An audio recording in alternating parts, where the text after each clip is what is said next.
2019, eu tive a oportunidade de ir para Jerusalém.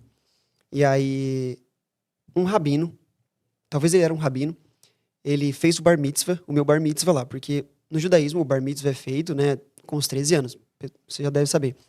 E, basicamente, ele fez o bar mitzvah, mesmo eu já não tendo mais 13 anos, ele fez o bar mitzvah comigo. Daí ele falou, olha, quando você chegar na tua cidade, fala pra tua mãe que você fez o bar mitzvah. Porque o que ele pensava? A sua mãe é uma judia, e de fato eu sou um judeu por mãe, né? A sua mãe é uma judia, ela vai ficar muito feliz de saber que você agora está resgatando as suas raízes no judaísmo e tudo mais, né?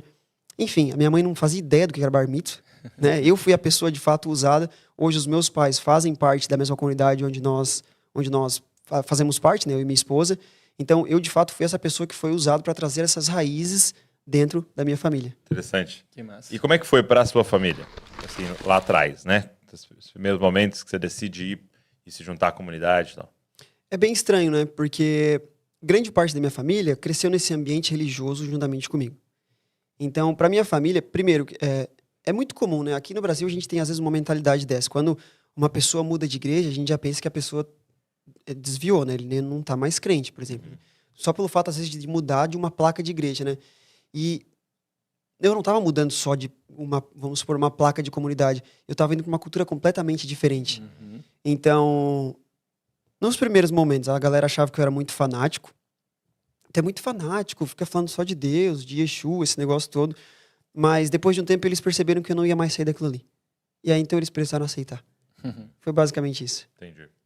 E assim, uma pergunta também, você falou que você veio de um contexto religioso, né? E sua família não tinha a noção dessa raiz judaica, né? Tinha costumes, mas não sabia.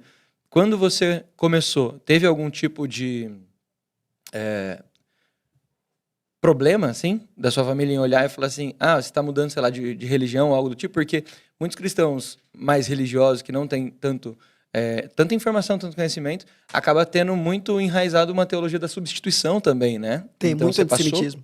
Passou Sim. por isso? Na verdade, a gente sofre com antissemitismo até hoje.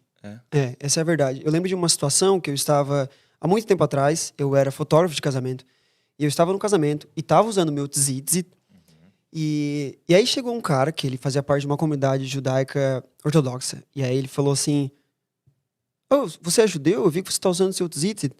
Aí eu, sim, eu sou um judeu. Daí ele falou, mas você é judeu por mãe? Porque a tradição oral diz que o judaísmo só pode ser por mãe, não pode ser por pai, né? Tem alguns gaps aí, mas enfim. Aí eu falei, sim, sou por mãe. Aí eu falei assim, mas eu não... Acaba que eu não me importo muito, eu falei pra ele, porque a promessa para Abraão é que em Abraão, e Abraão é o pai da fé, Abraão não é a mãe da fé. Abraão é o pai da fé, né? Então, como que a gente pode reconhecer que o judaísmo veio de um homem e depois, do nada, a gente reconhece que o judaísmo só vem por uma mulher, né?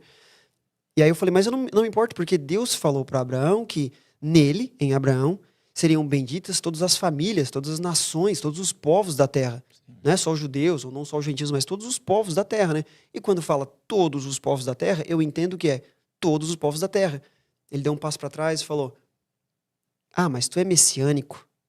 E aí esse cara virou o rosto para mim, e ele não falou comigo. E aí eu tive que fazer mais algumas fotos dele, inclusive, que ele era um convidado da festa. Isso já faz bastante tempo. E aí, na hora de ir embora, eu tava guardando os meus equipamentos, ele passa por mim e cospe no chão. Que é um costume, de fato, de como se estivesse rejeitando, assim, né? Ele passa por mim e cospe no chão. Eu falei, e aí eu já tinha essa convicção comigo, né? O maior judeu de todos os tempos mora em mim. O meu mestre, ele sofreu muito mais do que uma cuspida no chão. Então, eu tô sofrendo uma cuspida no chão, massa. Então, assim, hoje a gente sofre muito com isso, né? A minha família, no início, eles não entendiam. Então, eles achavam assim, eu chegava, por exemplo, eu usava muito tempo a barba muito grande, né? Eu parei porque a minha barba não é tão boa quanto a do Douglas, que é fechada. A minha tudo é falhada, né? É tipo a mim, então. Cara, desculpa.